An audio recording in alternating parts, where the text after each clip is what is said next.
Bonjour et bienvenue dans l'art de briller. Je suis Lucie Lartola, coach pour entrepreneurs passionnés. Dans ce podcast, je vous partage des conseils business afin de vous aider à vivre sereinement de votre entreprise. Je vous partage également mon parcours d'entrepreneur, parfois celui des autres, afin de vous inspirer et vous aider à accélérer votre croissance. Aujourd'hui, je reçois Aurore, plus connue sur Instagram sous le nom la Miss Aurore Coaching, coach sportif pour les solopreneuses. Ancienne technicienne de production dans l'industrie pharmaceutique, elle a tout plaqué en 2019 avec son mari et ses fils pour partir à l'aventure en bateau. D'abord en France, puis en Europe et enfin en Afrique. Elle vient d'ailleurs de déménager à Dakar au Sénégal. J'adore son franc-parler, sa vision des choses, du genre si tu veux quelque chose, tu dois tout faire pour l'atteindre et surtout bouger tes fesses. Elle a défié les jugements autour d'elle, les «Mais tu es folle, ça va pas», pour réaliser son rêve. Et elle va aujourd'hui nous partager son parcours. Je suis ravie de la recevoir. Bonjour Aurore. Hello Lucie, je suis Je ravie s d'être ici avec toi. Trop cool. Je suis trop contente de pouvoir échanger avec toi, parce que je sais que tu as un parcours passionnant, inspirant et que tu as plein de belles choses à dire, du coup, à toutes les personnes qui vont nous écouter aujourd'hui. Bah, Alors moi aussi, je suis super contente parce que toujours un plaisir de partager mon expérience et puis d'inspirer, si je peux inspirer aussi des personnes à réaliser leurs rêves, même si c'est pas mon métier de base, c'est quand même une grosse part aussi de, ce de mon que envie, tu de mon fais, ouais, projet, de ta quoi. communication, c'est clair. Alors pour commencer, bon, j'ai déjà un petit peu présenté quelque chose, mais est-ce que tu pourrais te présenter, aux personnes qui nous écoutent? Alors, en fait, j'ai deux vies en vrai, en fait. J'ai deux vies dans ma vie d'avant, comme tu l'as dit, j'étais salariée pendant 20 ans dans l'industrie pharmaceutique et j'habitais en Alsace, dans l'est de la France, donc pas du tout un endroit où il y a la mer. Voilà. Et j'ai rencontré euh, mon mari euh, dans la boîte où on bossait. Et ça fait 20 ans qu'on est ensemble aujourd'hui. Enfin, on va fêter nos 20 ans de mariage en plus. On s'est rencontrés en bossant ensemble. Et un jour, il m'a dit, sache que si on se marie ensemble, donc du moins, sache que si on se marie ensemble, un jour, on plaque tout et on fait le tour du monde en bateau.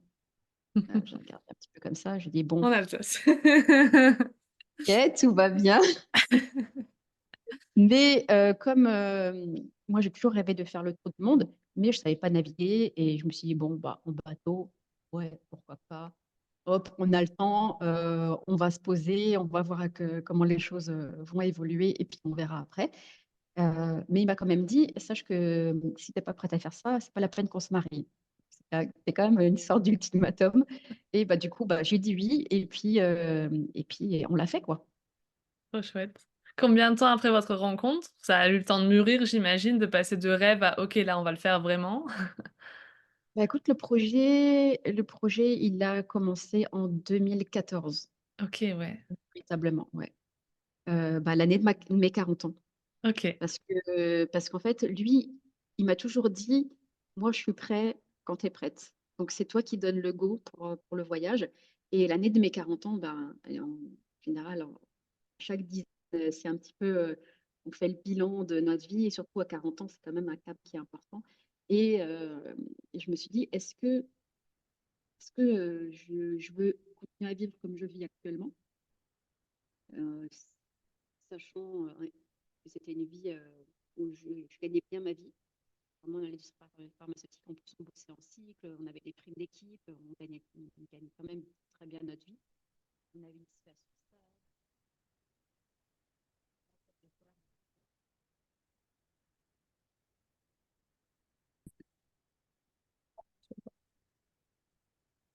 Donc à 40 ans, en fait, tu te poses des questions, tu te dis, tu fais un petit peu un bilan de ta vie et tu te dis, est-ce que je vais vouloir continuer comme ça ma vie ou est-ce que c'est le moment de changer, d'y aller, quoi. Surtout qu'on avait une bonne situation dans l'industrie pharmaceutique, on avait des primes d'équipe, on gagnait comme, franchement bien notre vie. On avait un grand corps de ferme en Alsace avec beaucoup de terrain. On partait en vacances quand on voulait, on partait en week-end. Enfin, c'était top, un beau cercle d'amis et tout, une belle vie. Mais en fait, je me suis rendu compte que je m'étais pas enfermée, mais mis dans une routine en fait, et que ça me convenait pas forcément. Je voulais pas continuer à faire comme ça parce que bah, tu t'endors un petit peu dans ta routine. Et ben, je me suis dit, bon, ben, j'ai appelé mon homme, je lui ai dit, bon, ben, on va le faire ton tour du monde en bateau. Je lui ai dit comme ça. Trop bien. Et crois-le ou pas, mais genre 2 jours après, il avait trouvé le bateau. Ah ouais, il fallait vraiment le faire, Mais, quoi. C'était en votre fait, signe je le soupçonne d'avoir d'être entamé avant. d'avoir été en veille, tu sais, de regarder les annonces bateaux et tout. Si elle me donne le go comme ça, je suis prête. C'est énorme. Donc du coup, hem, ensuite, tu t'es reconvertie en tant que coach sportive. Le sport, jusque-là, il avait toujours fait partie de toi ou c'est suite à votre départ à l'aventure que tu t'es dit: «Tiens, je vais me lancer comme indépendante, j'ai envie de faire ça»? Comment ça s'est passé? Alors, le sport a toujours fait partie de ma vie. J'ai toujours été extrêmement sportive. Je ne vais pas dire très sportive, je vais dire extrêmement sportive parce que le OK, sport, pour moi, c'est vital. En fait, ça a toujours été vital. Ça a toujours fait partie de ma vie, comme manger, dormir, respirer. Depuis l'âge de 4 ans, ma mère m'a inscrite à l'éveil corporel et depuis, j'ai pas arrêté. J'ai fait plein de sports différents et que ce soit à l'extérieur, à l'intérieur, artistique, euh, euh, d'endurance, enfin, plein de sports différents. Et dans ma boîte pharmaceutique, à un moment donné, ils avaient fait appel à la candidature pour des gens pour devenir formateurs sécurité. Bon, je faisais déjà partie de la team sécurité en production. Mais là, c'était un programme global pour former sur la sécurité avancée toute l'entreprise. Il faut savoir qu'on était 1500 et les personnes seraient amenées à faire des modules, à animer des modules de formation de 10 à 15 personnes en petits groupes dans des salles, etc. Et donc, j'ai candidaté, je me suis formée et j'ai commencé à former tous les niveaux hiérarchiques de la boîte. Et j'ai eu des super retours sur le côté formation, animation de sessions, de groupes, etc., storytelling et tout. Et là, ça a tilté. Je me suis dit, en même temps, on lançait notre projet Tour du Monde. Et je me suis dit, il y a même des gens qui m'ont dit, ben, en fait, tu es super à l'aise en tant que formatrice, tu devrais en faire ton métier. Et donc là, ça a tilté. Je me suis dit, ben, je vais allier ce côté formation et le côté ma passion pour le sport. Je voulais toujours me reconvertir, mais je ne savais jamais vraiment dans quoi parce que je ne voyais pas terminer ma carrière dans l'industrie. Et avec le projet Tour du monde en bateau, je me suis dit, ben, c'est le moment, je vais faire une formation pour être coach sportive. Et ensuite, je vais me relancer en ligne, comme ça, je pourrais bosser de n'importe où dans le de monde. n'importe où, ouais. OK et c'est ce que tu as fait.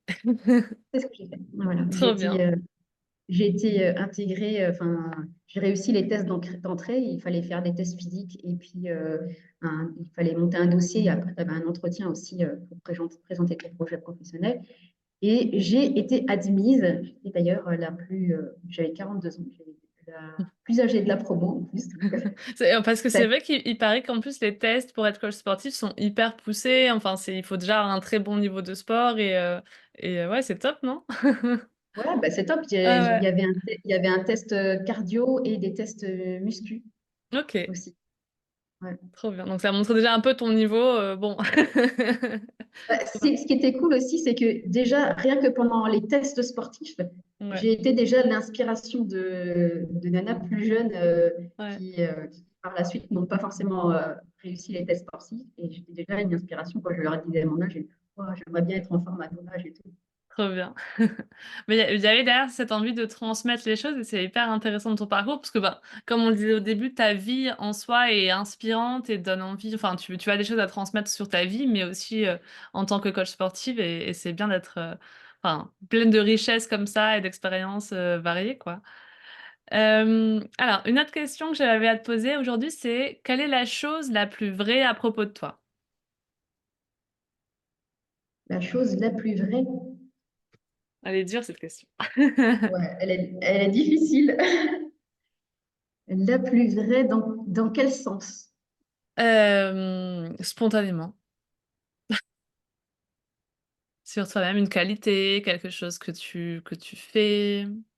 Pourquoi est-ce que tu es «reconnu» entre guillemets? La plus vraie, je dirais spontanément, je suis une rebelle. OK.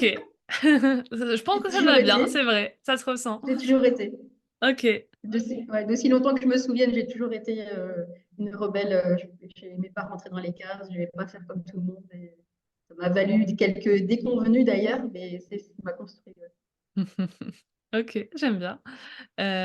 Du coup, tu en as fait une force aujourd'hui, de ce côté Oui. rebelle? Et qu'est-ce que je dois savoir de ton passé pour comprendre là où tu en es aujourd'hui? Alors, on en a déjà parlé un petit peu du côté passion du sport, OK, coach sportive, ton voilà, le pourquoi est-ce que vous êtes arrivé à cette aventure en bateau. Est-ce qu'il y a autre chose ou peut-être d'aller chercher plus loin dans ton enfance, dans t comme tu disais, ton côté rebelle, hors des cases, qui a fait qu'aujourd'hui tu en es là où tu en es? Bah, je dirais c'est en grande partie grâce à mes parents. Ouais, Euh, Bah, déjà le côté formation, mais mes parents, mes deux parents étaient profs. Donc OK, je pense qu'il y a le côté un transmettre petit aussi côté. euh, qui a, qui a été transmis. Et on a toujours beaucoup voyagé. Ils nous ont toujours emmenés partout avec eux. Depuis que je suis dans le ventre de ma mère, en fait, c'est mon premier voyage à Madère. OK. Et d'ailleurs, par la suite, j'ai refait. J'ai aussi voyagé enceinte. Mmh. Mais ils ont beaucoup toujours voyagé et de façon très roots. Euh, En général, pas dans les grands hôtels. On allait en sac à dos chez l'habitant et on a énormément voyagé dans beaucoup de pays du monde. Comme ils étaient profs, ben, chaque petite vacances on partait, chaque grande vacances on partait. Et ça m'a permis d'avoir une ouverture sur le monde, une ouverture aux autres qui est assez incroyable. C'est pour ça que j'ai toujours envie de faire le tour du monde à mon tour.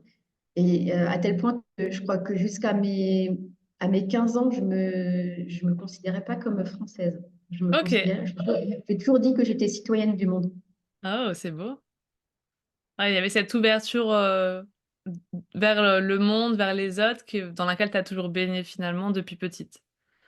Oui, et puis le voyage, ça t'aide énormément à relativiser. On pourra en Mmh. parler peut-être après, mais Ouais. euh, ça t'aide énormément à relativiser en fait ce que tu vis dans ton quotidien, dans, ben, par rapport au pays où tu es, par rapport aux problèmes que tu as, etc. Mmh. Ah tiens, justement, c'était une de mes questions. Au-delà de ce que tu disais, l'ouverture d'esprit, l'ouverture aux autres, en quoi tes voyages enfin, qu'est-ce que tes voyages t'ont apporté de particulier dans ta vie? Tant sur le plan peut-être personnel que maintenant que tu es entrepreneuse et cetera. Peut-être que tu peux faire un lien ou peut-être pas d'ailleurs, mais au moins sur le plan personnel. Bah, sur le plan personnel, comme je disais, c'est de relativiser en fait ces petits soucis. Après, c'est tout à fait valable aussi pour le côté entrepreneurial. Mmh mh. Souvent, on est dans notre caca à, à, avec nos idées qui tournent en boucle et qui, tiens, j'y arrive pas, je sais pas comment faire. Euh, euh, peux rester des jours, enfin, je sais pas si ça t'arrive à toi, mais moi, il y a des jours où je suis vraiment dans un mood de j'ai envie de rien faire. Mmh. Je sais que j'ai plein de trucs à faire, mais je procrastine parce que ça va pas. Et alors, tu te complais un petit peu dans ce truc de ça va pas. Mmh. Même si moi, j'ai l'habitude de donner coup de pied au cul aux autres, des fois, j'arrive pas à m'en donner à moi-même Ouais, je dans le pense que côté. c'est normal Dans le côté, aussi, ouais, dans ouais. le côté entrepreneurial, on a vraiment des moments qui sont vachement down. Et de voir autour de soi des personnes qui, pas forcément dans le domaine entrepreneurial, mais des personnes qui n'ont rien, je parle plus particulièrement de l'Afrique parce que Mmh. euh, l'Afrique, ça, on était déjà venu en Afrique il y a 2 ans, ça nous a mis une claque monumentale. Des personnes qui n'ont rien, qui ont le sourire, qui sont dans la misère, ils vivent dans la rue, ils t'invitent à manger, euh, ils parlent avec toi, ils t'interrogent sur ton mode de vie, etc. Ils ont rien et ils ont tout, et ils sont heureux, voilà, c'est des enfants qui ont une seule tongue, qui ont deux tongs, en fait, pour deux personnes. Donc, Ouais. le sol, il est brûlant et ils se partagent la tongue pour marcher. Enfin, ça, des trucs, tu dis, waouh. Et moi, je suis en train de me plaindre parce que j'y arrive pas et que, Parce que mon post Insta, il a fait que 3 likes. ah oui, exactement, c'est, waouh, ok, d'accord, bon. Ouais, c'est clair. Ça relative ouais, c'est ça, ça vous fait C'est vraiment beau- c'est- relativiser. Mmh. c'est beaucoup ça. Après, par rapport à quand j'étais en France aussi, ouais, il y a tellement de choses en France et les gens, ils sont auto-centrés sur leurs petits problèmes de merde. Je ne suis pas en train de juger, mais c'est des problèmes de merde quand tu dis oui, alors il va falloir que je réduise de 1 ou 2 degrés mon chauffage cet hiver. Punaise, mais il y en a, ils n'ont même pas de chauffage, quoi. Il y en Mmh a, mh. ils sont dans le froid, il y en a, ils sont dans la rue. Moi, je sais que j'ai pris l'habitude de, de me rappeler avant de dormir 3 choses pour lesquelles je suis reconnaissante. Et des fois, rien que le fait de... Des fois, tu as une journée de merde, tu as l'impression que tu trouves rien, mais rien que le fait d'avoir un toit sur ta tête, d'avoir ton frigo qui est rempli et d'être en bonne santé, c'est déjà énorme Ouais, par pour rapport beaucoup de à tellement de gens dans le monde qui n'ont pas ça. ouais. Mmh, Ça, c'est ça- clair. ça peut paraître, oui, il y a plein de gens dans le monde qui ont faim, machin et tout. Mais quand tu le vois, quand Ouais. tu vis à côté de ça, euh, ça donne vraiment un autre sens, en fait. Mmh. Ça te fait sortir de ton petit nombril, on va dire et de ouais, comme tu dis, de ta vision, bah, très, centrée, sur soi-même, et ça t'ouvre les yeux vers OK, il y a aussi d'autres personnes, d'autres problèmes et ouais, je pense que c'est hyper important et c'est une des choses d'ailleurs que les voyages m'ont aussi appris, c'est que tu peux pas te plaindre, en fait, quand tu vois ce que les autres n'ont pas ou, leur façon de vivre. Mmh. Et est-ce que ça Ouais, te tu peux. booste aussi? Ça te booste à réaliser tes rêves, à continuer sur ton chemin? Tu vois, il y a ce côté, motivant de: «OK, moi j'ai la chance de pouvoir le faire, ben, OK, j'y vais à fond, quoi». Oui, c'est carrément, ça booste énormément aussi parce que bah, déjà, je me dis, j'ai envie de découvrir d'autres modes de vie, j'ai envie d'échanger avec d'autres personnes parce qu'il y a une richesse aussi culturelle. Il n'y a pas que la claque que tu te prends en voyant la misère des autres, mais Mmh, entre guillemets, mais parce que tu apprends à relativiser ça aussi et tu te dis, punaise, j'ai de la chance. mmh, J'aime pas dire ça parce qu'il y a beaucoup de gens qui me disent en voyant mon mode de vie, oui, tu as de la ouais, chance, voilà, tu vis sur un bateau, tu voyages, tu n'es pas salarié, tu n'as pas besoin de mettre de réveil, etc. Je l'ai provoqué cette chance, j'ai bossé pour mmh, l'avoir. Mais le privilège qu'on a, et ça on le découvre aussi en voyageant, le privilège qu'on a, c'est qu'on est quand même né, euh, on a la chance d'être né en France, d'être né en Europe, dans un pays riche, et d'avoir eu l'opportunité de construire cette chance. mmh. Ne serait-ce que de pouvoir y penser, en fait, de pouvoir se dire: «Tiens, moi j'ai envie d'aller m'acheter un bateau, faire le tour du monde» ou même de me lancer à mon compte parce que, ben, quand tu prends d'autres pays, ils se posent même pas la question. Ils font peut-être le travail, bah, qu'on leur donne ou, enfin voilà quoi, qu'ils peuvent, prendre, sans voilà, avec moins de liberté en fait, possible sur leur choix de vie finalement. Parce qu'il y a d'autres priorités comme, nourrir ses enfants et cetera quoi. Mmh. Oui, mais au-delà des priorités ben, c'est typiquement la pyramide de Maslow, les besoins Ouais, fondamentaux c'est ça. sont remplis. Là, les besoins fondamentaux, ils sont pas remplis. Donc, Ouais, c'est ça. tous les jours, tu dois remplir tes Mmh. besoins fondamentaux. Tu n'as pas l'espace mental pour pouvoir penser à autre chose. Ouais. Mais au-delà de ça, c'est aussi l'éducation que j'ai reçue. Et l'éducation, ben, j'allais dire européenne en général, qui te dit que tu as le droit ou tu dois avoir des projets, que tu construis ton avenir. C'est quelque chose que dans d'autres pays, ils n'ont pas forcément, notamment au Cap-Vert. Au Cap-Vert, culturellement, de façon dans l'éducation, ils vivent au jour le jour. OK. Ils ne se projettent pas dans l'avenir, ils ne se projettent pas dans des projets entrepreneuriaux. Du moins, il y en a, mais c'est très, très rare. La plupart des gens, ils vivent au jour le jour. Ils ont de l'argent aujourd'hui, ils le dépensent et demain, on verra. Demain, j'en gagnerai ou pas. Mais si j'en ai pas, je ne mange pas. Et si j'en ai, ben, c'est bien parce que je vais manger et je vais pouvoir sortir ou autre. Mmh. Et ça, c'est aussi une différence culturelle et de mentalité et d'éducation qu'on a. Euh, c'est une chance aussi qu'on a en Europe parce que malgré tout ce qu'on peut dire que oui, on ne favorise pas l'entrepreneuriat, par exemple, des femmes, ou on ne favorise pas le côté d'aller dans les filières scientifiques pour les femmes, etc., on a quand même cette éducation euh, pour pour aller construire sa vie, ne serait-ce Mmh. que, mes parents m'ont toujours dit, passe ton bac, fais des études, comme ça tu auras le choix de faire ce que tu veux comme métier, etc. Après, j'ai eu la chance aussi d'être, je suis la fille aînée et mes parents m'ont toujours beaucoup poussé en tant que fille, en général, on dit toujours, souvent les garçons sont plus poussés que les filles, là mes parents Ouais. m'ont beaucoup poussé sur tous les plans, donc c'est cool, quoi. Mmh. C'est hyper intéressant ce que tu soulignais sur le côté, même dans leur vision de la vie, c'est des idées qu'ils ont pas, enfin voilà, se projeter, aller vers, se poser des questions comme objectif et tout ça. Et c'est intéressant de voir, voilà, à quel point pour nous, en fait, on se sent des fois, comment dire? Bah, on se plaint, en fait, hein. Mais même pour ça, c'est une chance, quoi, c'est clair.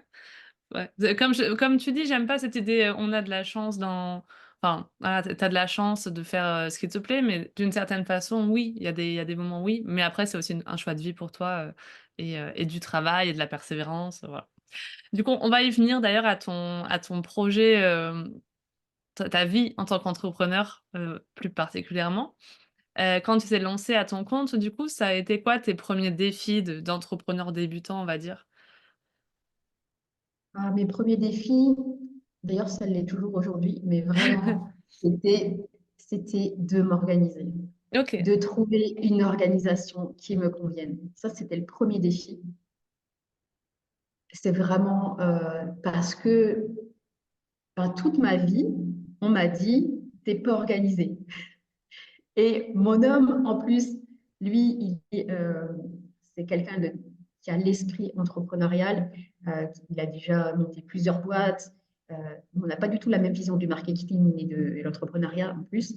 Donc, déjà, c'était un choc parce que lui, il m'a vu me lancer dans l'entrepreneuriat et il a dit, ouais, mais regarde, tu n'es même pas organisé, comment tu veux réussir, Non, il me disait même, tu as une organisation de merde. Et je sais que ça me culpabilisait énormément, ça me frustrait énormément. Et pendant 3 ans, je n'ai pas réussi à trouver une organisation correcte. Et j'étais toujours frustrée par rapport à mon organisation. C'est vraiment le côté. En fait, quand tu es salarié, tu as des horaires, Ouais. on te dit quoi faire, tu as un programme. Moi, je bossais Mmh. en production. On avait un programme, on a dit aujourd'hui, tu dois faire ça, ça, ça. Tu as des horaires. À la fin des horaires, c'est fini. Tu fais ce que tu veux. Quand tu es entrepreneur, c'est Pas toi le qui choix. dois te faire ton emploi du temps. Ouais. Et comment tu sais quelle tâche tu dois prioriser? Comment tu sais quelle tâche tu dois faire en premier? Comment tu sais Mmh. quelle tâche va te faire avancer? Il y a tellement d'informations en plus, hiérarchiser les informations, Ouais. s'organiser. Pourtant, j'étais en formation business Mmh. pendant la première année entrepreneuriale, mais waouh, c'est perdu, quoi. OK. Ouais, c'est vrai que je pense que c'est quelque chose qui est beaucoup vécu au début. Moi, par exemple, au début, quand j'étais rédactrice et que j'ai eu un premier client, puis 2, et je me suis dit: «Ouais, combien est-ce que je peux en prendre encore pour que mon planning soit plein? Combien de temps ça va me prendre d'écrire un texte pour cette personne? Est-ce que tu dois mettre en compte aussi, ben, les échanges par email que tu vas faire?» Enfin, il y a plein d'autres choses, quoi, aussi, et c'est vrai qu'au début, c'est hyper dur de s'organiser. Donc c'est pas que une question de pas être, organisé, c'est juste que c'est vrai que c'est difficile. Ce côté, tu as la carte blanche, et même des fois de trouver, la motivation du coup de se lever le matin, de se dire: «OK, aujourd'hui je vais faire ça». Des fois, c'est comme ça que tu pars un peu dans tous les sens, tu procrastines les choses qui seraient les plus utiles pour toi, mais tu sais pas sur le moment que c'est ça. Ouais, Oui, imagine en plus que moi, je me suis lancée dans mon entrepreneuriat quasiment en même temps où on est parti voyager. ouais. Donc, tu avais le nouveau mode de vie, c'était l'hiver, Mmh. on découvrait plein de choses, il y avait Ouais, plein c'est de ça peurs, aussi. il y avait, waouh, Mmh. C'était ça c'était chaud. aussi, je pense que le côté, tu pars à l'aventure en même temps, c'est un peu ce qui ressort des du truc digital nomade. En général, ces personnes qui partent, je ne sais où, typiquement à Bali pour, travailler en même temps, ben, c'est vrai que tu as du coup, tu dans ta journée, tu dois travailler, mais tu as aussi tellement de choses à explorer et à aller découvrir que, ben, tu as du mal à dire: «OK, à quel moment je m'arrête?» Et de te motiver et de rester devant ton ordinateur alors que tu as le monde à découvrir à côté de toi, quoi. Ouais, ça, c'est un gros, gros défi du mode de vie digital nomade. Vraiment, Ouais, OK. Tu as eu d'autres défis à part ça, à part l'organisation? oh là, j'en ai eu plein. Tu me poses la question de point de vue entrepreneurial, plus précisément? Ouais, ouais, Les défis, c'était vraiment au niveau de mon changement d'état d'esprit, ce qu'on OK. appelle le mindset. Mmh mh. En fait, j'ai découvert en même temps quand j'ai commencé à me former sur le marketing, sur le business en ligne, puisque coach sportif et coach sportif en ligne, c'est deux métiers qui sont très différents, Mmh mh. même si on a l'expertise de base du coaching sportif. Mais j'ai dû apprendre un nouveau métier déjà. Alors, je venais déjà d'apprendre un nouveau métier de coaching sportif et Ouais, j'ai dû réapprendre encore un nouveau métier. Et ça bouscule tellement de choses. Et en même temps, je suis rentrée dans le monde merveilleux du développement personnel. OK, Et trop bien. j'ai découvert un nouveau monde qui m'a énormément aidée. Et c'était un défi parce que j'ai énormément évolué grâce à ça. J'ai découvert vraiment euh, beaucoup de choses. J'ai découvert de quoi j'étais capable.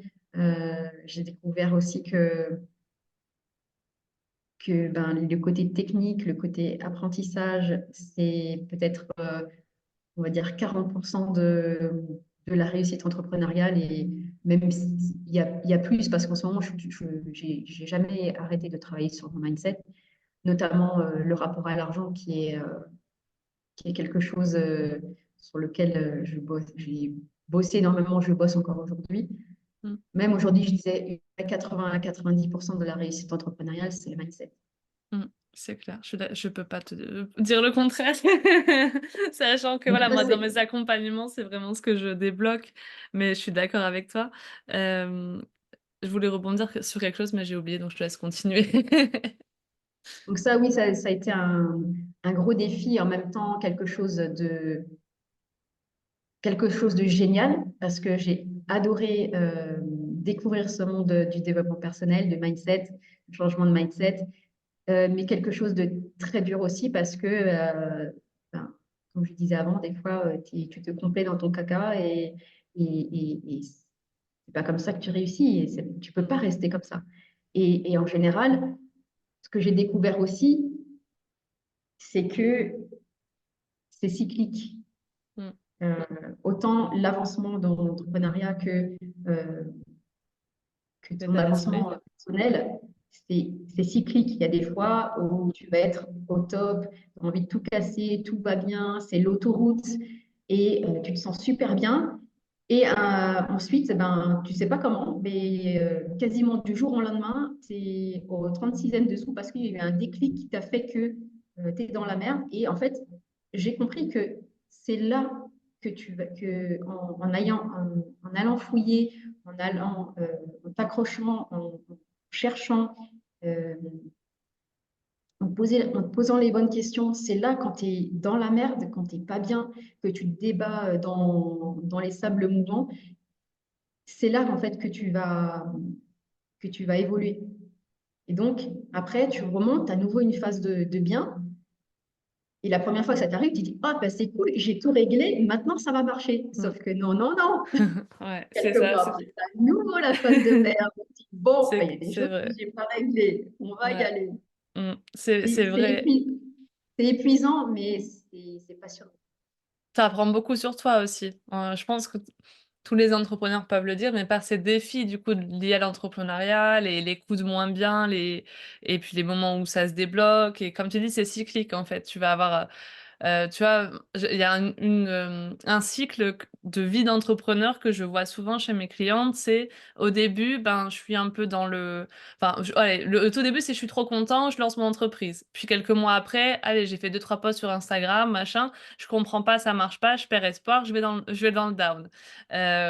Et puis, ah ça y est, je trouve mes premiers clients, c'est super. Puis au bout d'un moment, ça prend, ça prend, ça prend. Ça y est, j'ai mon planning qui est complet. Et là, du coup, c'est le redam pour se dire: «Mais comment je gère tous ces gens?» Je j'arrive plus à faire, enfin, je me sens sous l'eau, je suis tout le temps stressée et cetera, machin, et hop, ça redescend. Enfin, il y a toujours des trucs comme ça. Mais carrément, je pense qu'on est tous là.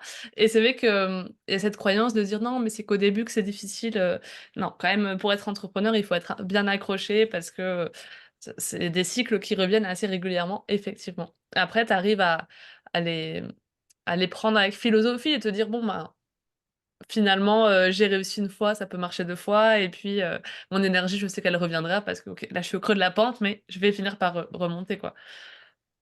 Tu sais aussi au fur et à mesure quoi faire.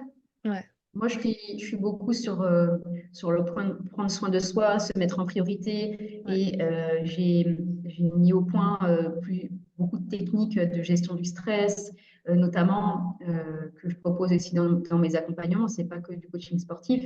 ouais. Et je les applique à moi-même.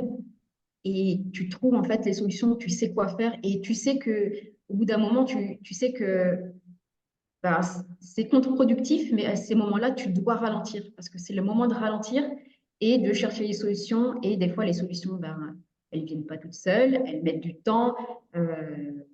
Voilà, tu continues. Comme je dis toujours à mes clientes quand je leur donne un programme sportif, un programme alimentaire, trust the process. Donc, fais confiance à la méthode. Mmh. Mais dans l'entrepreneuriat, c'est pareil. À un moment donné, tu es dans le down. Des fois, tu te remets. Moi, je sais que régulièrement, je remets tout mon business en question. Je me remets même en question de savoir si je ne vais pas tout laisser tomber et arrêter l'entrepreneuriat. Mmh. Ça ne dure jamais longtemps, mais des fois, ça dure une semaine, mais des fois, en début 2024, ça a duré 3 mois, quoi.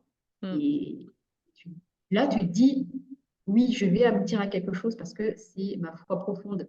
Je veux faire ça. Je sais que je vais réussir, mais tu mets les choses en place, tu travailles et tu te laisses le temps et tu sais qu'à un moment donné, ça va aboutir. Et ça, tu l'apprends aussi au fur et à mesure, quoi. Mmh. Il faut beaucoup de lâcher prise aussi. C'est ça qui est pas Ouais. évident des fois quand quand ton business est ton bébé, ça fait beaucoup partie de toi, tu y mets ton cœur, tes tripes, ta passion, et du coup de laisser en fait, comme tu dis, trust the process, c'est mignon, mais d'un côté, des fois, c'est dur à intégrer, quoi. Donc OK, ça y est, j'ai mis plein d'actions en place, et cetera, mais un jour, ça va prendre, peut-être pas de suite, et du coup, en attendant, ben, des fois, ouais, c'est normal d'avoir des coups de mou aussi, hein. Ouais, mais trust the process, ça ne veut pas forcément dire ne rien faire Ouais, et laisser tomber. exactement. Ouais, C'est c'est ça. ça. Mmh. Dans les périodes, par exemple, moi, dans ma période début 2024, où j'ai vraiment remis tout mon business en question, parce qu'en 2023, j'ai énormément bossé. Je crois que c'est l'année où j'ai le plus bossé. Et j'ai pas eu de résultats quasiment. Donc, j'ai fait mon bilan début janvier et j'ai dit fin décembre. Et j'ai dit, bon, il faut que je change quelque chose. Je ne peux plus Mmh. continuer comme ça. Je suis en train de m'épuiser. Je m'étais oubliée au profit de mon business, etc. C'est pas possible. Donc, j'ai, voilà, je me suis posé les bonnes questions. Pendant les 3 mois, j'ai fait différentes choses. J'ai essayé des choses. J'ai Mmh. posé des questions. Je suis allée voir mes business friends. On a brainstormé ensemble. Je suis allée voir mon coach. On a brainstormé ensemble. Et même si tu sais pas combien de temps ça va durer, ben, il y a des petits trucs qui se mettent en place. Et j'ai essayé des trucs, ça va pas marcher. Putain, c'est pas encore ça, on va attendre. Et jusqu'au jour où j'ai trouvé le truc, j'ai continué à. J'ai eu un déblocage mindset, en fait. Mmh. Vraiment un déblocage. Et je dis, ah, c'est ça, en fait, c'est ça que je veux faire. Et maintenant avec le recul, tu vois, tu me dis: «Voilà, en 2023, j'ai énormément bossé, mais ça a pas été à la hauteur de mes attentes». C'est quoi pour toi la clé qui te manquait à ce moment-là? Du coup, c'est le côté mindset vraiment? Ou Ouais, il y a c'est le côté mindset parce que je me bloquais sur quelque chose que je voulais faire. mmh, qui ne rencontrait pas son public, en fait, qui ne parlait pas OK. moi, j'ai changé de cible entre-temps aussi, mais qui ne parlait pas à ma cible. Et en fait, je me bloquais sur un truc comme quoi, en fait, on te dit souvent, et j'ai découvert la véritable signification de ce que ça voulait dire, tu, tu parles à ta cible avec un problème urgent Mmh. qu'ils ont besoin de résoudre tout de suite.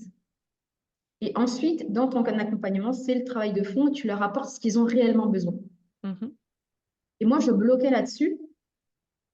En gros, je voulais jamais me mettre sur la perte de gras, si tu veux, parce que je me suis dit, si je me mets sur la perte de gras, déjà, tout le monde fait ça.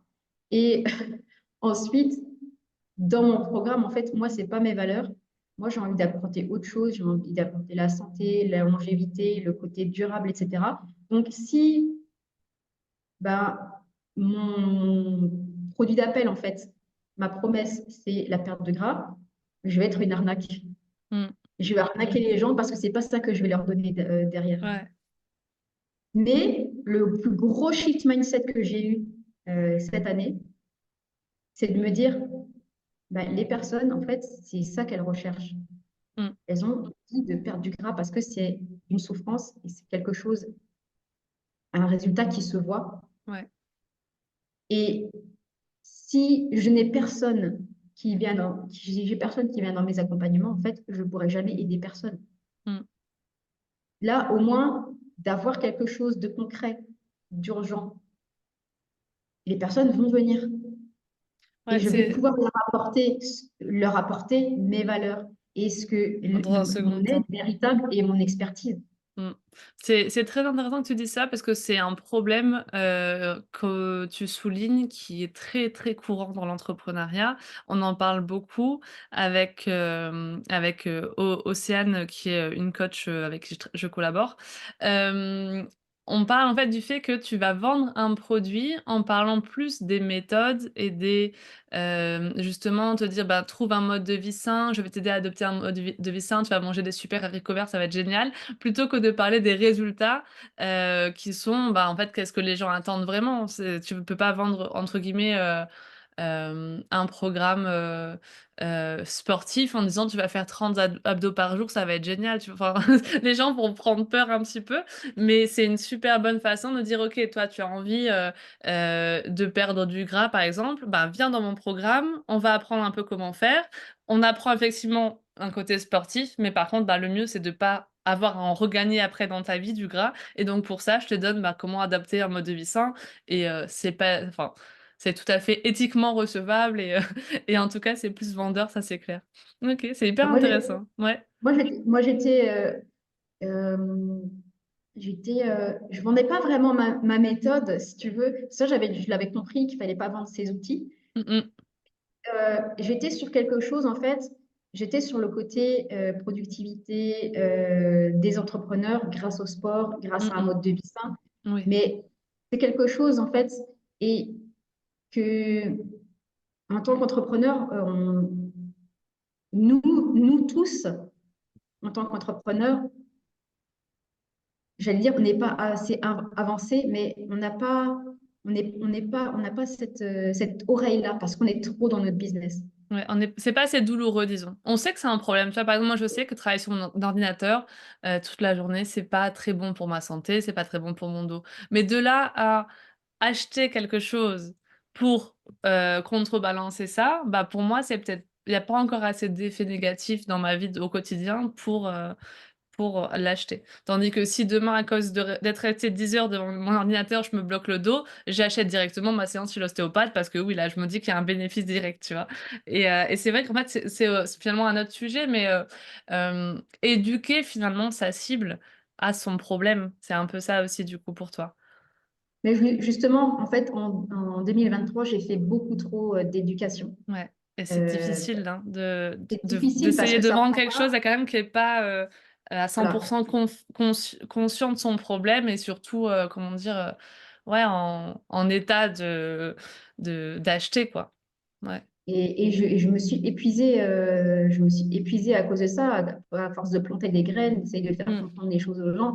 Euh, alors que tu peux avoir la perte de gras, les résultats esthétiques et les résultats santé, bien-être et productivité et créativité et mieux-être. Et je préfère aujourd'hui, euh, comme je le disais, avoir des gens qui viennent pour un résultat esthétique et Mm. leur faire vivre toute la transformation qu'il y a derrière. Parce que mon programme, c'est sur l'alimentation, sur le sport, sur la lutte contre la sédentarité, la gestion du stress. C'est assez. Global. Il y a beaucoup de, Ouais, il y a plein de beaucoup de choses. Ouais. choses. Et donc, la transformation, elle n'est pas que physique. La transformation, elle est physique, parce qu'il y a des résultats physiques, mais elle est mentale énormément et elle va être aussi sur le long terme, sur la santé et sur le business. Et donc, avec cette promesse-là, j'ai l'opportunité en fait de faire vivre cette transformation à mes clientes. Mm. Et elles peuvent se rendre compte en fait de tout ce qui a attiré aussi au niveau entrepreneurial. Donc, finalement, mon objectif, il est rempli. Ouais, c'est clair. C'est bien, c'est une bonne approche. Très bien. Donc aujourd'hui, voilà, tu as réussi à débloquer ça et c'est je pense, ouais, là tu touches un truc du doigt en tout cas. C'est hyper intéressant. Hem Alors, il y a autre chose que je voulais te demander, parce que c'est vrai que tu communiques beaucoup sur Instagram, on te voit beaucoup et c'est trop chouette. Mais, pour les gens que les clients que j'accompagne, c'est souvent, à 80 du temps, quelque chose qui leur fait très peur. Ils ont peur de se montrer, ils ont peur du jugement, et cetera. Comment toi, tu as réussi à te débarrasser de cette peur-là, heu, tout au long de ton parcours? Alors, il faut savoir que ça n'a pas été toujours comme ça. Je me doute. Et mes premières stories, mon Dieu, quand je les revois déjà, c'était de la merde. Mais surtout, mes premières stories, en fait, je ne faisais pas de story face cam. Je m'enregistrais. OK, Je m'enregistrais en vidéo, je regardais l'enregistrement et comme je trouvais que c'était de la merde, je recommençais. OK. Et au début, mes stories, je m'enregistrais 4 à 5 fois pour chaque story de 15 secondes. À l'époque, c'était 15 secondes. Ah ouais. Imagine, tellement je trouvais ça nul, que je m'aimais pas, que je Mmh, savais pas quoi dire, que j'arrivais pas à parler, etc. Donc, voilà, j'ai pas toujours été aussi à l'aise mmh. qu'aujourd'hui. Mais d'ailleurs, il y a une copine navigatrice qui a aussi développé son compte Instagram. Elle me posait la question, comment t'as fait? T'es vachement à l'aise et tout. Ben, en fait, j'ai fait. Tu J'ai as fait, mais pratiqué. au bout d'un moment, en fait, de me regarder mes vidéos et de recommencer 4 à 5 fois, ça me prenait tellement de temps. J'ai dit, j'ai dit fuck. Maintenant, je prends mon Insta, je parle. Si c'est pas bien, eh ben tant pis, je laisse quand même. Je vais m'améliorer au fur et à mesure. Et il y a une phrase, mais ça c'est dans tout mon business, hein, il y a une phrase de Aline The Bee Boost qui m'a vraiment marqué à l'époque, c'était mieux vaut fait que parfait. Ouais, Et j'aime parce cette que phrase. sinon tu fais jamais rien. Mmh, Si je dis, bah, tant pis, au début, j'accepte que ce soit de la merde, j'accepte que je ne sois pas satisfaite de mon image, j'accepte que j'ai l'air con, que le son soit pas bon, que n'importe quoi, que mon message passe pas forcément bien parce que je bégaye, etc. J'accepte en fait, ouais, de me sentir mal. Je regardais plus mes stories après, hein, mais je vais m'améliorer au fur et à mesure. Et j'ai commencé à faire aussi, j'avais un groupe Facebook que j'ai créé pendant le confinement, et j'ai commencé à faire des lives. J'ai fait beaucoup de lives. Alors, j'ai commencé par des lives sportifs. Pendant le confinement, je donnais 2 cours de sport en live par jour.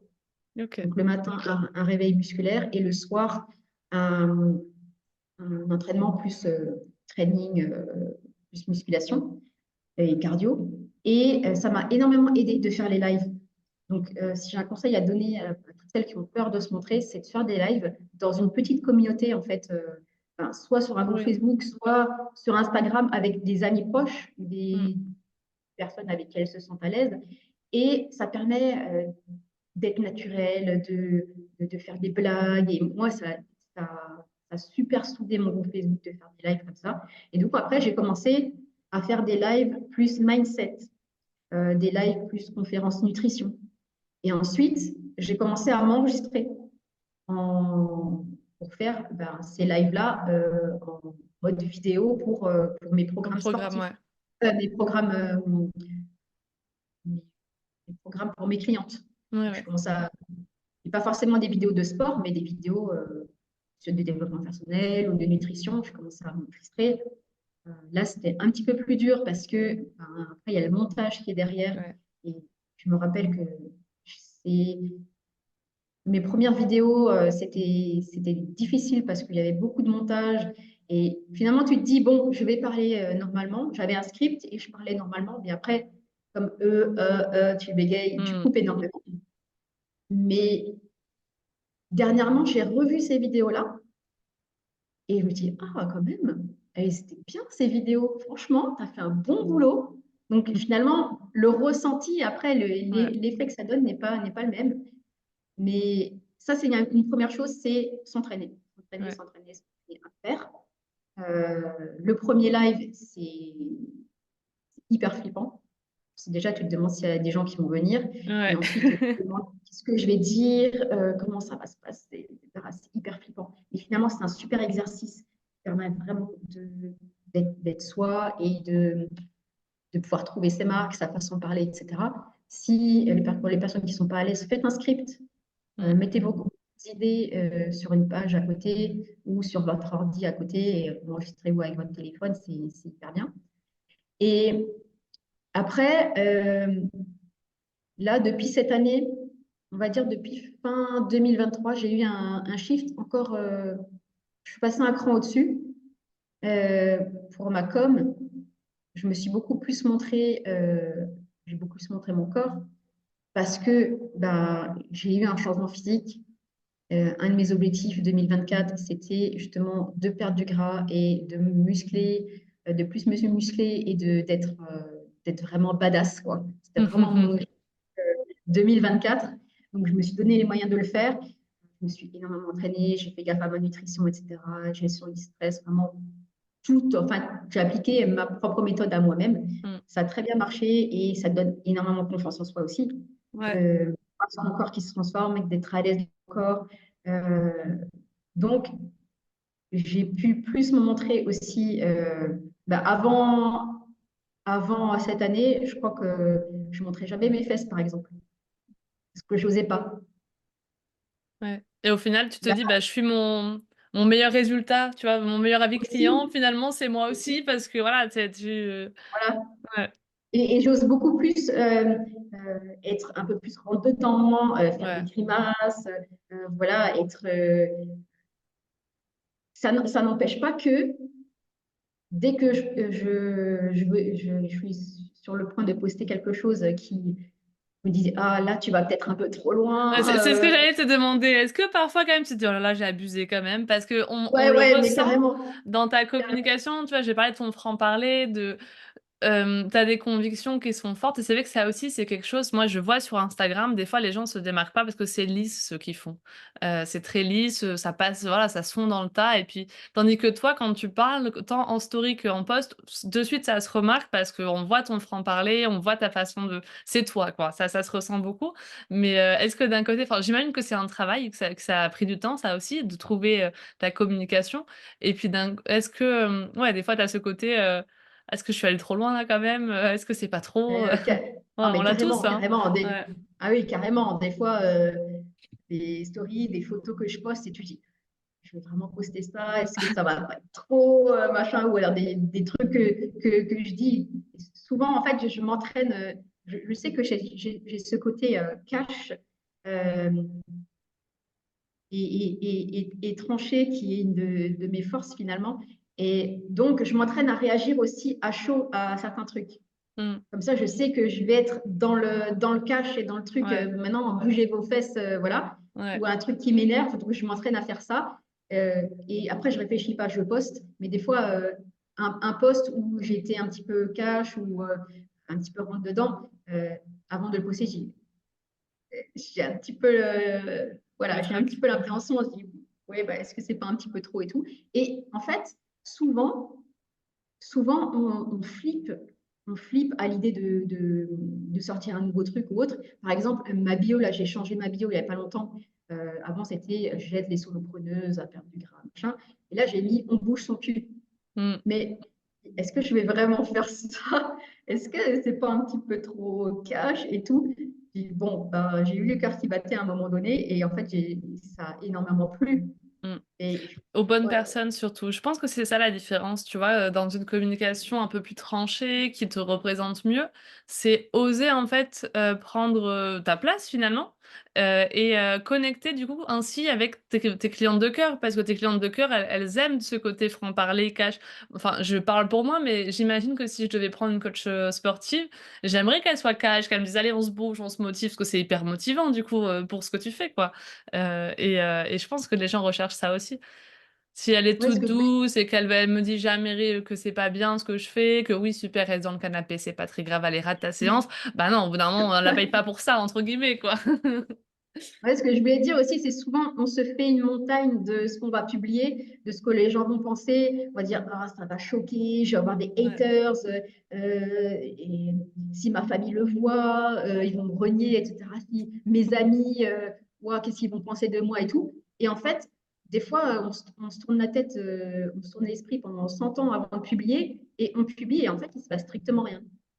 C'est vrai. Même des fois, le truc, il fait un flop. Et ok, d'accord, bon, bah, cool. Voilà, le monde s'est pas arrêté de tourner.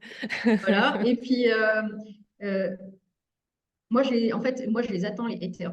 Mmh. En fait, en ce moment, j'ai ce côté provoque, justement. Je dis jusqu'où je peux aller jusqu'à ce que des gens, jusqu'à ce que mon post fasse un buzz et que j'ai des gens qui viennent me critiquer et tout.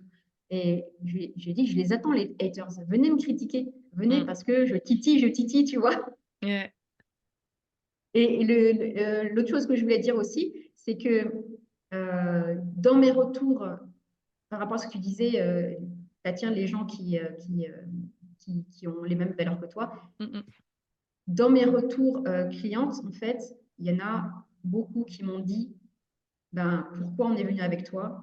Parce que tu as ce côté rebelle, parce que tu as le côté anticonformiste, on ne voit pas ailleurs, parce que tu as le franc-parler, parce que tu en reparles les choses et que tu donnes des coups de pied au cul, quoi. Ils recherchent Mmh. ça. Donc, C'est ça. ça me montre que je suis sur la bonne voie, quoi. C'est clair, c'est t'aligner finalement, voilà, enfin, je pense que ça prend aussi du temps quand tu te lances, de trouver qu'est-ce qui fait ma spécialité? Pourquoi les gens ils iraient vraiment vers moi? Et puis d'autant plus après de l'aligner dans ta communication, mais voilà, quand tu commences à toucher les personnes et se dire: «En fait, on je te choisis parce que tu es comme ci comme ça» et que c'est ce qui ressort de ta communication, c'est que tu es sur la bonne voie, quoi. À un moment donné, ça va y avoir des coups de foudre qui vont se faire entre clients et et coach C'est sportive. ça. Et encore une fois, ça, c'est grâce au travail de mindset, hein. Ouais. Mmh. Là, c'est grâce à tout le travail de mindset que j'ai fait depuis fin août dans un programme qui m'a vraiment, vraiment mis des claques sur claques et qui m'a vraiment permis de pouvoir exploser, on va dire, dans ma com et dans ma façon d'être et dans ma façon de travailler, quoi. Même au quotidien, dans mon organisation, c'est game changer, vraiment. Mmh. C'est un cheminement, hein, l'entrepreneuriat, hein. On avance à Et chaque fois, hein. Hem, Autre chose dont on devait parler ensemble et ce qui est en fait l'origine finalement de ce podcast où je me dis: «Oh, il faut vraiment qu'on en parle dans le podcast». On parlait ensemble en fait du fait de ce côté, sortir de sa zone de confort. Pendant longtemps, pendant quelques années, c'est vrai, avec cette ère de dev perso, on en a entendu de plus en plus parler. Tu vois, vers 2018 jusqu'à 2020, il faut sortir, il faut réaliser enfin moi en tout cas dans ce que j'entendais, c'était un peu ça. Puis là, de plus en plus, en ce moment, c'est vrai qu'on entend, c'est un peu critiqué. Ce côté, voilà, on n'est pas obligé de sortir de sa zone de confort. Laissez-nous tranquilles, laissez-nous dans notre zone de confort et heu et voilà. Qu'est-ce que tu penses de ça, toi? Quelle est ta vision par rapport à tout ça? bah, je pense que le côté on revient en arrière, je pense que c'est parce que ça allait trop loin dans le côté no pain, no gain. Ouais. Le côté, ben, en fait, pour sortir de ta zone de confort, tu dois obligatoirement, on te jette d'une falaise comme ça, on te prend, on te laisse tomber et Ouais, démerde-toi, apprends à nager, quoi. ouais, C'était c'est c'était vrai. trop, c'était vraiment C'est faire le dans grand ce saut ou truc-là. rien. Voilà, il y a des Ouais. personnes qui ont besoin de ça, Mm. qui ont besoin de faire le grand saut, qui ont besoin de se jeter. Je l'ai fait. Je me suis jetée d'une falaise, voilà, en partant, en plaquant tout, en allant naviguer, alors qu'on ne connaissait pas le bateau, on ne l'avait jamais testé, on n'était pas navigateur à la base. Voilà, moi je l'ai fait parce que j'en avais besoin, parce que il y en a qui sautent en parachute, qui ont Mm. besoin de ça. Il y a d'autres personnes qui, en fait, ça les fige, ça les Ouais. gèle. Et c'est contre-productif. Mais Mm. sortir de sa zone de confort, c'est pas forcément sauter d'une falaise ou sauter du plongeoir du plongeoir de 5 mètres. Ça peut être faire des petites actions Mm. chaque jour. Mais je reste persuadée que en restant dans sa zone de confort, en restant dans sa routine, on s'endort. On Mm. s'endort et on n'évolue pas. On ne va pas, euh, comment dire, on se, comment dire, on se ramollit en fait. On Ouais. se ramollit. Mais surtout dans l'entrepreneuriat, t'as besoin d'évoluer, tu as des objectifs, tu as besoin de faire un certain nombre d'actions chaque jour. Si tu écoutes ta petite voix qui te dit ouais, de toute façon, non, c'est bien, tu es bien là, reste comme ça, c'est bien. Non, non, Mm. tu vas jamais évoluer. Et dans le milieu de la santé, dans le milieu sportif, c'est pareil. Aujourd'hui, on favorise, tout est fait pour favoriser le confort Mm. et la flemme. Ouais. Euh, tu te déplaces en voiture, tu as des télécommandes pour tout, tu as les trottinettes électriques, les vélos électriques, tu as tout électrique, tu te fais livrer tes courses, tu n'as plus besoin de bouger. Mais le corps, il est fait pour bouger et si tu ne bouges pas, tu meurs. Mm. Et c'est, j'avais entendu l'interview d'un médecin qui disait ça, mais c'est littéralement ça. En fait, le corps, il est designé pour bouger. En fait, il disait qu'il y a des mécanismes corporels, comme par exemple la circulation sanguine, les mécanismes de Empathique. régulation Ouais. hormonaux, lymphatiques, Mm. etc. Quand tu es trop longtemps assis, couché sans bouger, ils s'arrêtent. Ok. Ils sont provoqués par le mouvement. Ouais. Le fait aussi que quand tu vieillis, et ça avait aussi choqué pas mal de personnes, comme je l'avais dit lors de mon dernier challenge, quand tu vieillis à partir de 35 ans, si tu ne fais rien, tu perds de 0,5 à 1% de masse musculaire par an, comme Ok. ça. Donc, là, en fait, rester en bonne santé, c'est une lutte permanente contre l'inertie. Alors, C'est beau cette phrase. Ouais. certains vont pas aimer le mot lutte, mais c'est une réalité. Mm. Aujourd'hui, avec notre société qui favorise le confort, bah, c'est à nous de construire notre mode de vie pour qu'il soit le moins sédentaire possible. Mm. Et ben, c'est pas facile, Ouais. c'est même difficile parce C'est que le matin, tu te bouges, mais c'est ça qui donne les résultats. Parce que moins tu bouges, moins tu as envie de bouger, Mm. moins tu en fais, moins tu as envie d'en faire. Et en fait, moins tu bouges, plus tes articulations se sclérosent, plus tu vas perdre du muscle. En fait, tout ce que tu ne t'en... Le corps humain, il est super bien fait. Tout ce que tu n'utilises pas, en fait, va se détériorer, Ok. va disparaître. On va pas mettre de l'énergie à des choses qu'on n'utilise pas, c'est normal. Mais même génétiquement et du point de vue de l'évolution, Ouais.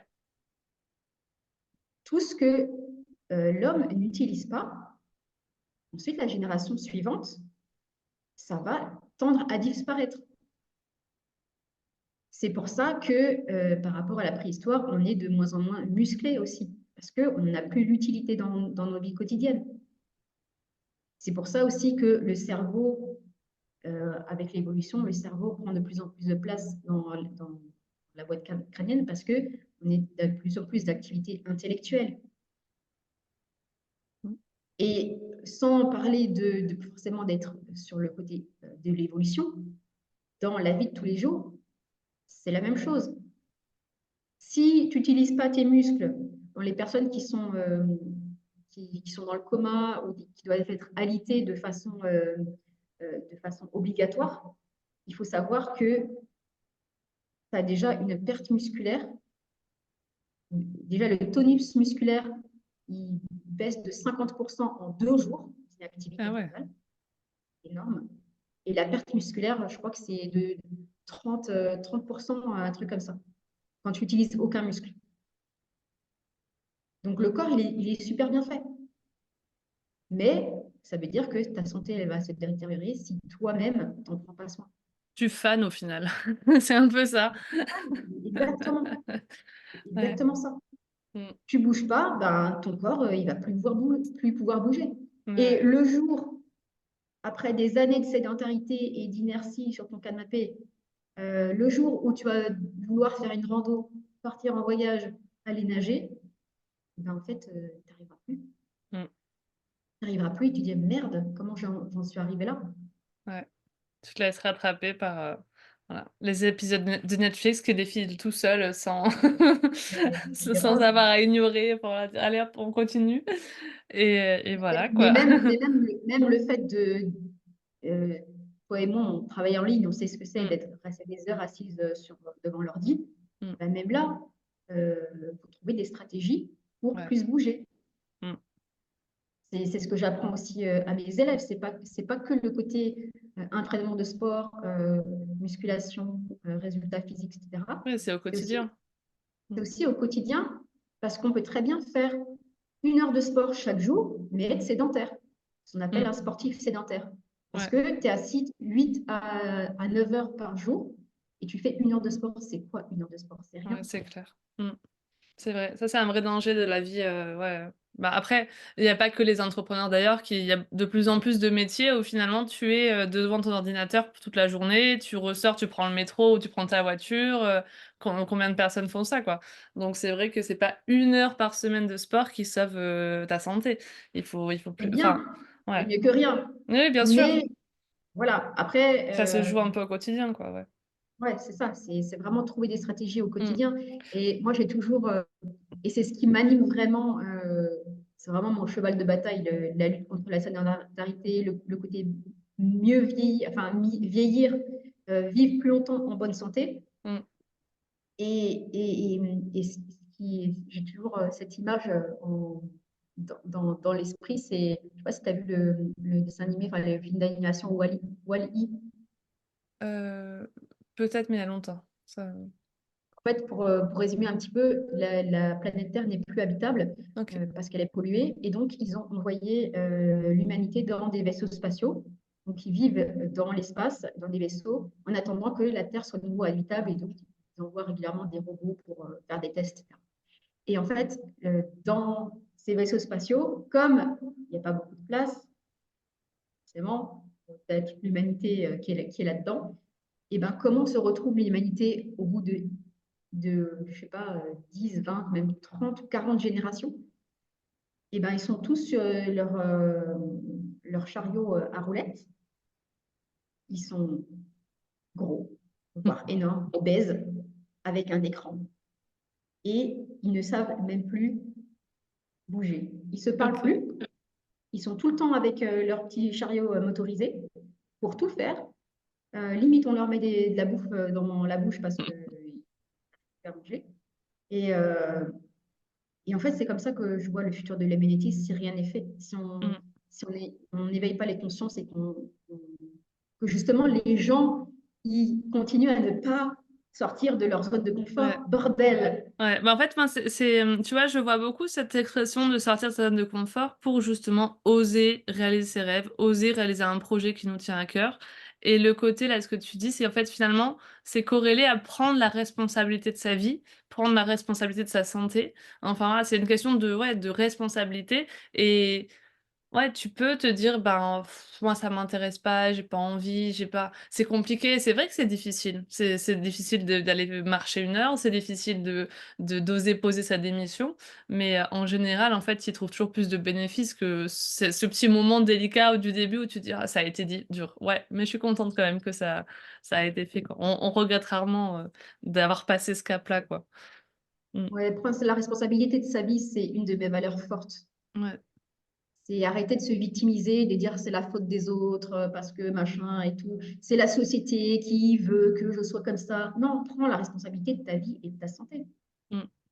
Et je ne sais plus qui avait dit ça, mais j'ai une phrase que j'adore qui dit: Est-ce que tu veux euh, une vie facile maintenant et difficile plus tard? C'est-à-dire facile maintenant parce que tu fais rien, tu te laisses aller, etc. Mmh. Mais demain bah, tu n'arriveras plus à te lever de ta chaise. Euh, En gros, tu seras dans un EHPAD et puis tu n'auras plus aucune mobilité et tu seras en mauvaise santé, etc. Ou alors, est-ce que tu veux une vie difficile maintenant et facile plus tard? Mmh. Ouais. C'est une belle phrase, c'est Parce vrai. que, parce que oui, c'est difficile. C'est difficile de se lever, d'aller faire ses courses à pied. C'est difficile d'aller marcher 1 heure. C'est difficile d'aller à la salle de sport. C'est difficile de faire les bons choix alimentaires. C'est difficile d'aller faire ses courses et de ne pas acheter de la merde. C'est difficile de cuisiner. C'est difficile de prendre 5 minutes le matin au lieu de scroller sur Instagram, d'éteindre son téléphone et de faire une séance de méditation ou de respiration. Oui, c'est difficile. Je ne dis pas que c'est facile. Même pour moi, c'est difficile. Même si j'ai des habitudes, même si j'ai des trucs ancrés, j'ai des process en fait et j'ai des stratégies. Même pour moi, ça peut être difficile. Mais j'ai pas envie que demain, quand j'aurai 60, 70 ans, 80 ans, que je sois grabataire, quoi. J'ai envie de vivre en bonne santé et en forme et le plus longtemps possible parce que j'ai envie de profiter de la vie. J'ai envie, la vie, elle ne s'arrête pas à 50 ans. J'ai 50 ans cette année. Mmh. Et elle ne s'arrête pas maintenant. Et la vie, il y a encore tellement de choses à faire. J'ai tellement de choses à découvrir. J'ai encore tellement de projets. Je n'ai pas envie d'être limitée par ma santé ou par mon corps. Donc, c'est aussi pour ça que je fais tout ça. Mmh. Parce que demain j'ai envie de vivre des expériences extraordinaires. Demain, si je veux aller faire un trek de 5 jours dans la cordillère des Andes, j'ai pas envie de me dire, ah bah non, mais t'as pas la condition physique pour le faire, hein. Tu peux Ouais. pas le faire. Merde. Tu veux pas que ton corps te limite, à vivre des projets, passionnants. Ouais, Ouais, exactement, exactement. je comprends, ouais. Bah, c'est une belle façon de voir les choses. Moi, je suis pour, à 100. Hem, Dernière question. Je pense qu'on a bien fait le tour de plein de choses.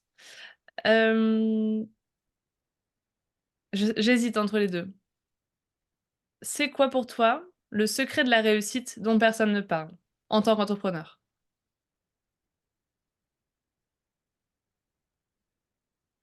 Et avoir la foi. Oh, OK. Je suis pas croyante, je suis chrétienne, mais je suis pas pratiquante, je suis pas croyante. Je crois plus en la vie, en l'univers. Mais avoir la foi, ça veut dire avoir cette conviction qui est au fond de soi, qui, qui te, qui te dit que tu vas réussir un jour. Ça, c'est vraiment ça et la persévérance, mais en fait, la foi, ensuite, tu as la persévérance si Entraîne, tu as la ouais. foi. Ouais, mais c'est vraiment quelque chose, moi, qui m'a sauvée, entre guillemets, et sur quoi je me repose dans les périodes où j'ai envie de tout balancer parce que j'ai cette foi, je sais que je vais réussir. Comment, je ne sais pas. Quand, je ne sais pas. Mais j'ai cette foi. Ça va au-delà de la confiance en soi parce Mmh que mh. souvent, je n'ai pas confiance en moi pour faire certains trucs. Je n'ai pas forcément confiance en moi en tant qu'entrepreneur la plupart du temps. Mais cette foi de me dire, oui, tu vas réaliser quelque chose dans ta vie. Je pense que c'est ça, mais on ne parle pas. En fait. Ouais, je partage, beaucoup ta vision. Je suis totalement d'accord avec ce côté-là. Pareil, je suis pas, croyante, mais j'ai cette foi en l'univers et plusieurs fois dans ma vie, je me suis dit, heu, comment dire? Je sais, je sens au fond de mes tripes, je sais que je suis à ma place, je sais que ça va se passer. Ça a marché, pour des choses complètement stupides de ma vie. Genre, j'ai vu l'annonce de ma voiture et je me suis dit sur Le Bon Coin, je me dis: «Ça, c'est ma voiture». Je le sais au fond de moi que c'est ma future voiture et c'était ma future voiture. L'appartement où je suis, ça m'a fait pareil. Je sais en voyant le propriétaire que c'est pour nous. Ça a été pour nous parmi toutes les candidatures. Ça me l'a fait avec mon mec quand j'ai vu son profil sur Tinder, enfin que des trucs comme ça. Génial. Ouais, oui, bah, oui, c'est lui, en fait, c'est lui, il y a pas à tortiller, c'est lui et voilà, c'est enfin, dans le côté entrepreneuriat, c'est vrai que, on a beau se remettre en question, comme tu dis, je pense qu'il y a des personnes, si elles ont pas suffisamment la foi, elles vont arrêter et se dire: «Bon, bah, tant pis, j'aurai un plan B». Moi, j'ai pas de plan B, je le dis souvent et du coup, je sais au plus profond de moi que je suis à ma place et que quoi qu'il arrive, quoi que je fasse, stratégie ou pas, que j'applique, voilà, que je fasse telle formation, que peu importe en fait le moyen, je sais que ça va marcher et que je vais y aller, quoi. Ouais. C'est une belle chose à se rappeler. C'est trop chouette. OK, bah, on avait parlé de plein de sujets. Je c'était super intéressant. Merci à toi Aurore. Du coup, où est-ce qu'on peut te retrouver? Et si tu veux aussi parler un peu de ton accompagnement, pour, voilà, on sait jamais, ça peut intéresser, des personnes que tu auras inspirées. Alors, on peut me retrouver principalement sur Instagram. Donc, la Miss Aurore, tiré du 8 coaching. C'est là où vraiment je suis le plus active. Et j'annonce aujourd'hui, parce que c'est dans mes objectifs de fin d'année que je procrastine depuis le début de l'année 2024. Et à partir d'aujourd'hui, alors je ne sais pas quand est-ce que ce podcast va sortir, mais aujourd'hui, quand on enregistre ce podcast, euh, j'ai 15 jours pour lancer mon propre podcast. OK, trop cool. Je sors mon propre podcast en mode public parce que j'ai déjà un podcast privé, mais je le sors en mode public pour mon anniversaire des 50 ans le 10 octobre. Donc voilà, c'est OK. dit. C'est dit, comme ça, je me suis engagée. Je vais essayer de le publier le 10 octobre. Comme ça, ce sera pile poil et tous les gens qui l'auront Yes. écouté, ils iront te voir dire: «Alors Aurore?» Alors, Trop bien. et bah, par rapport à mon accompagnement, en fait, c'est un programme de coaching hybride. C'est-à-dire que il y a un côté groupe, un côté plateforme de formation et un côté individuel. OK. Mais le plus important, c'est que c'est un programme pour les femmes solopreneuses de 35 ans et plus qui veulent révéler leur forme de sirène. Le programme s'appelle SeaFit, donc c'est vraiment dans l'univers de la mer, qui est mon univers, qui veulent révéler leur forme de sirène, sculpter leur corps et perdre du gras pour justement ne plus jamais se cacher. Alors, ne plus jamais se cacher derrière l'appareil ou sur la plage, mais ne plus jamais se cacher aussi derrière leur écran sur les réseaux sociaux. Voilà, en tant qu'entrepreneur, eh ben, on aime voir à qui on parle, même s'il y a des comptes faceless qui marchent très bien. Voilà, comme avoir confiance en soi, se sentir bien dans son corps, euh, se sentir badass. Et ça te permet aussi de mieux communiquer, de te montrer et d'être plus à l'aise et de te réconcilier aussi avec ton miroir. Voilà. Trop bien, Donc, c'est trop bien. vraiment un programme qui est sur mesure, qui s'adapte à chacune, que tu sois sédentaire ou nomade. Moi, je vis sur un bateau, pas en ce moment, mais la plupart du temps, je vis sur un bateau. Ça fait 3 ans que je vis sur un bateau. J'ai vraiment mis toute ma créativité à adapter euh, les entraînements sportifs, la nutrition à tout pays, tout environnement. Mon deuxième prénom, d'ailleurs, c'est pas d'excuse. Donc voilà, j'ai la capacité naturelle à trouver des solutions facilement aux problèmes que tu as. Donc, tu ne vas plus jamais rester euh, bloqué dans ton caca, bloqué dans tes problématiques et tu vas prendre la responsabilité de ta vie. Trop bien. Voilà. Ouais, c'est le côté, être proactif, parce que oui, tu peux toujours bah, après, dans tous les types de coaching, tu tombes face à des personnes qui disent: «Oui, mais moi je peux pas parce que» ou «Je suis pas sûre parce que» et donc toi, tu arrives à trouver des solutions, de la créativité. Est-ce que Il y vous a faites des toujours séances ensemble du coup? Ou par exemple dans le petit groupe, il y a des séances ensemble ou c'est plutôt en vidéo? Il y a un programme sportif en vidéo, mais qui Ouais, est sur mesure, qui est vraiment designé, que je fais au fur et à mesure pour chacune. d'accord. Euh, il y a une séance de coaching de groupe en visio, mais plus pour la motivation, coaching Ouais, motivationnel ou d'accord. des conférences nutrition ou autres. Euh, et là, depuis le mois de septembre, j'ai mis en place une séance de sport ensemble. C'est-à-dire que chacune fait sa séance Ouais. du jour. Moi, je suis là en off, comme un coworking virtuel, si tu veux. Moi, je Coworking suis de là sport. voilà, si je suis là en off, si elles ont besoin de correction ou autre, mais elles savent que je suis là et elles savent qu'il y a un rendez-vous et que cette séance, quoi qu'il arrive, elles vont la faire parce qu'elles sont là. Elles ont rendez-vous. Trop bien. Ouais, c'est hyper, intéressant ce côté-là aussi de dire, dans tous les cas, tu programmes les choses. Que souvent, c'est ça, si c'est pas dans ton planning, bah, tu le fais pas. Si c'est écrit noir sur blanc sur ton agenda, bah, forcément tu vas la faire ta séance de sport. Mais ouais, mais c'est un super programme en tout cas, ça a l'air, très chouette. Donc n'hésitez pas à aller sur le compte d'Aurore si jamais ça vous intéresse. Mais ouais, franchement, j'aime beaucoup Mais ce ça, côté, c'était ouais, très complet aussi avec la nutrition, la motivation et tout ça. C'est très bien. Je suis sûre que ça ne peut que, convaincre plein de personnes de se bouger les fesses, comme tu dis. ouais, ça vous donnera un shoot. Déjà, si vous venez sur mon compte, vous verrez, Ouais, il y a plein rien de que ça. couleurs. J'adore les couleurs. Vous sentirez en vacances. Vous sentirez pleine d'énergie et pleine de motivation parce que c'est le but aussi avec ce compte. Donc, rien que pour ça, ça vaut le coup de venir. Et Ben, aussi, je oui, fais aussi en story, je me prends pas au sérieux. ouais, ouais, c'est Donc, très on rigole bien souvent, c'est vrai, dans c'est tes ça. stories. Très bien, bah, merci du coup Aurore pour tous ces échanges, c'était hyper intéressant et du coup, bah, merci aux auditeurs qui nous ont écoutés jusque-là. On se retrouve bientôt pour un prochain épisode de l'Art de briller. Est-ce qu'Aurore, tu as autre chose à rajouter? Un dernier petit mot pour la fin? Ben, osez. Oser. Osez faire ce qui vous fait peur. Ouais. La peur, elle sera toujours là. Ça, c'est aussi quelque chose que j'ai appris. Mmh. La peur, elle est toujours là. On peut choisir de se laisser dominer par la peur ou alors on peut l'emmener sous son bras et faire comme elle.